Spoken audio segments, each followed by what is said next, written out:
அரசரும் அமைச்சரும் ஒரு நாள் நகர்வலம் சென்றனர்.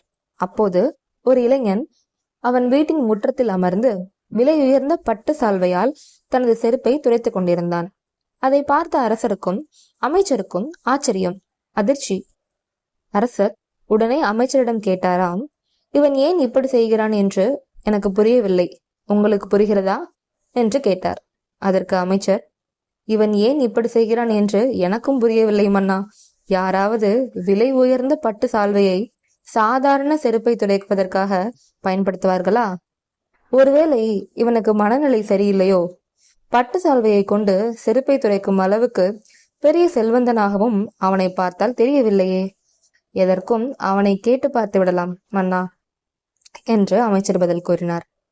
சரி, இதை பற்றி நேரில் அவனையே கேட்டு விடுவோம் என்று நினைத்த அரசர் அவனிடம் சென்று, இந்த சாதாரண செருப்புகளை இப்படி விலை உயர்ந்த பட்டு சால்வையை கொண்டு துடைக்கிறாயே, ஏன் இப்படி செய்கிறாய் என்று கேட்டார். இதை சாதாரண செருப்பு என்கிறீர்களே, இதை வாங்க நான் எவ்வளவு கஷ்டப்பட்டிருப்பேன் என்பதை நீங்கள் அறிவீர்களா? நான் கடினமாக உழைத்து ஈட்டிய பொருளில் இருந்து வாங்கப்பட்ட செருப்பு இது என்பதை புரிந்து கொள்ளுங்கள் என்றான் அந்த இளைஞன். மன்னர், அப்படியானால் அந்த சால்வை என்று வினவினார். அதுவா? அது என்னுடைய தாத்தா காலத்திலிருந்து இந்த வீட்டில் கிடைக்கிறது என்று அலட்சியமாக பதில் சொன்னான். அப்போதுதான் ஒரு உண்மை அரசருக்கு புரிந்தது. நாம் உழைத்து அந்த உழைப்பிலே கிடைத்த பணத்தை கொண்டு ஒரு பொருளை வாங்கினால்தான் அதனுடைய அருமை நமக்கு நன்றாக தெரியும். இலவசமாக கிடைத்த பொருளுக்கோ அல்லது முன்னோர் சொத்து என்கிற போதோ நாம் அவ்வளவாக அதற்கு மரியாதை தருவதில்லை.